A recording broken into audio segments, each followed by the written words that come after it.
Joined live now by the Agriculture Minister, Murray Watt. Thanks very much for your time. Let's start with this letter by Tony Burke to the Fair Work Commission President saying that enterprise bargaining agreements should not be ended at the request of employers. You heard what Michaelia Cash said there. This is, in her view, one of the most concerning things she's seen from the government in its first 100 days. What's your response? Good morning, Kieran. I think we have to take anything that Michaelia Cash says about industrial relations with a grain of salt, given it was her office who leaked the police raid on the AWU offices when she was the IR Minister. So, as I say, I think, let's just take it with a grain of salt when we hear from Michaelia Cash. In terms of this letter, I think this is a bit of a beat-up. I've heard Tony Burke talk about the need to regulate the termination of bargaining periods now for quite some time, even before we were in office.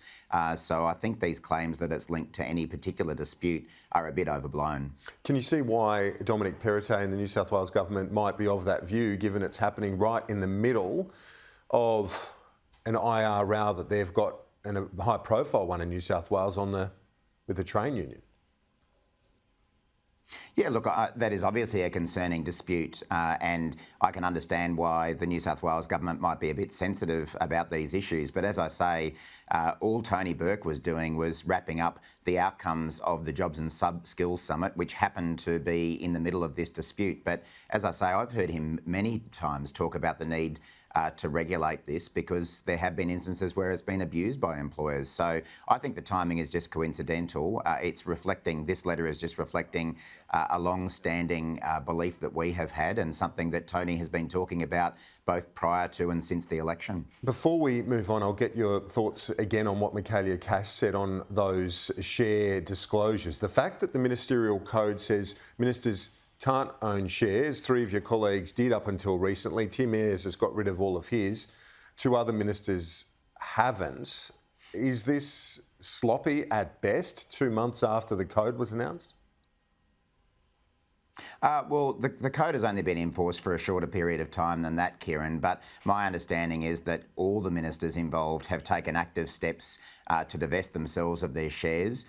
2 of the ministers, the situation is a little bit complex in terms of who the ownership can be of those shares and what the status of those shares at the moment. But my understanding is that they are actively trying to dispose of those shares, as they are required to do under the code. And your reaction to what Michaelia Cash said, that Australians should be worried, given Anthony Albanese said there's nothing here of concern to him? Well, as I say, my understanding is that the ministers are doing what they're required to do, which is to dispose of those shares. They have taken all steps, is my understanding. Sometimes you've got to have a buyer of shares to have a sale, and I know that they're really trying very hard to get rid of them as quickly as they possibly can, so they can comply with the code. On to the outcomes of the summit in agriculture. You've announced this working group with representatives of agriculture, unions and government. What do you say to the criticism that this is just kicking the can down the road for agriculture? Well, I don't think that is a correct characterisation of this, Kieran. And for starters, the mere fact that we've been able to get the National Farmers Federation and some of their members in the same room as the agriculture unions is a huge step forward. It's something that the former government couldn't do and wouldn't do. They didn't even try to bring the different parties together to solve some of these problems that emerged on their watch.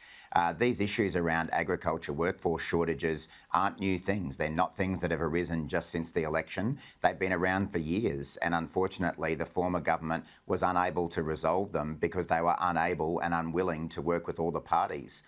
So that working group that we've established under what is really a historic agreement between all the parties in agriculture will be able to take a good look at some of these issues in the future.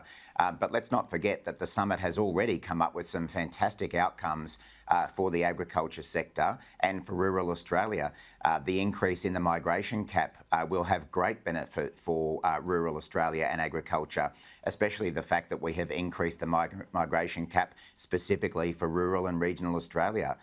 the fast tracking of visa processing that we've announced, with Minister Giles and Minister O'Neill committing 500 extra public servants to clear the backlog of visas. I mean, when we inherited office, we inherited nearly 1 million visas that had not been processed, and we're going to be getting through that, which will benefit agriculture. Of that increase in the migration levels, how much would be going into agriculture? My read on this in terms of the skilled migration is that it would be about 9,000. Is that right? Because at the moment, the Farmers Federation says the gap in terms of paddock to plate workforce is 172,000.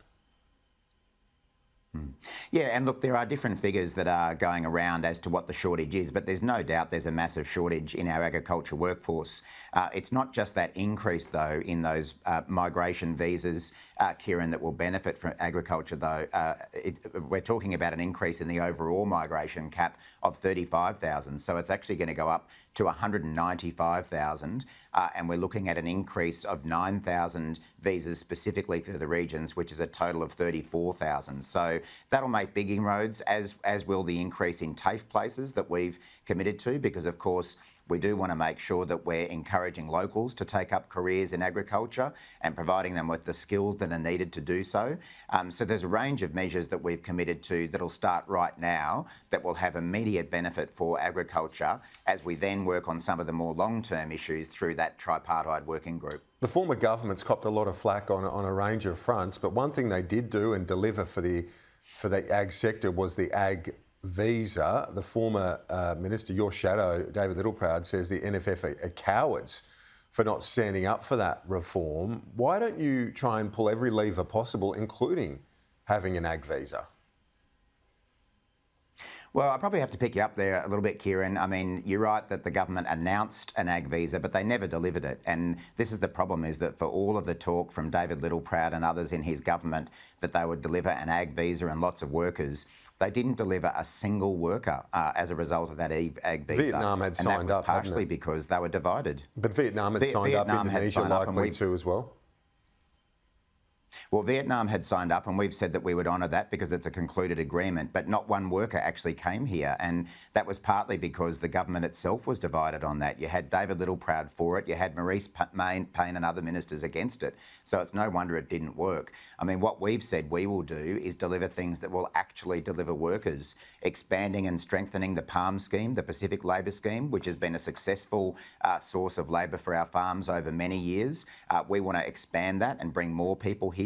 We do want to invest more in training Australians for local careers, and we want to increase the migration cap. So we think those are practical steps which will actually deliver, rather than just more talk, which is what we always got from David Littleproud. But when you look at these gaps, about the NFF, if you've got 170,000, well, you can comment further on that in a moment, but I just want to know, where do you feel this gap? Because if it's around 170,000, the hole in the workforce, and the Pacific program, that's not going to fill the 170,000 either. So don't you, I go back to that point, need to be pulling every lever possible? How many workers will you be bringing in with the Pacific program, for example? Well, in addition to those who are already here, the current estimates are that there's about 40,000 Pacific Island workers who are vetted and ready to come here. So we want to get as many of them in as we can, as quickly as possible. As I say, we've already committed to increasing the migration cap, whether it be for the whole country or regional Australia. We're fast-tracking the processing of visas for people who are still waiting for their visas to be approved. And we're going to be speeding up the delivery of those training places. So, you know, we think that those things will make a very big difference. But the reality is, Kieran, that agriculture is not the only industry with a massive worker shortage. This is what happens when you have a government that doesn't invest in training, that allows visa applications to just back up, and we are doing everything we possibly can to speed that up. Do you agree with Dan Walton, the AWU National Secretary, who says that, unfortunately, on the ag visa issue, he was talking at a Senate committee earlier in the year, he says exploitation is now a core part of many farmers' business model. He says the visa is dangerous and would pave the way for even more exploitation. Do you agree with him on that? Is that why you don't want it in place? Well, the sad fact is that there has been exploitation of some workers in some agriculture industries with some agriculture employers. And that's why another important step that we've taken forward is to strengthen the protections of workers, whether it be in agriculture or other industries. We went to the elections saying that we would deliver a national labour hire licensing regime, which will really try to stamp out the rogue operators in the system, along with a range of other reforms to tighten those protections. Because when I speak to farmers, they want their industry being seen in the best positive light, and they are let down by the people who do the wrong thing and give the industry a bad name. And I think, as I say, I think that we can deliver a system which is good for farmers, good for rural communities, and good for workers in the system.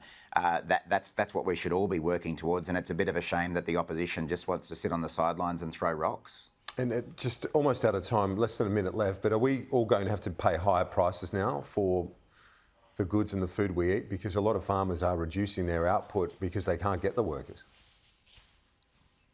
Yeah, look, there's no doubt that the shortage of agricultural workers that we've seen over the last couple of years has contributed to those higher fruit and vegetable costs at the checkout. There's other factors as well, whether it be global factors or the floods that we saw in Australia, which wiped out crops as well.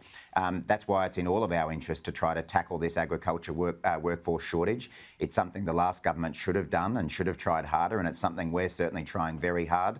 I'm very confident that these new measures that will flow from the summit, which will start now, will make a difference. And of course, this working group has the opportunity to cooperatively come up with solutions for the future. Agriculture Minister Murray Watt, thanks, and all the best for Father's Day. Appreciate it. You too, Kieran. Have a good day.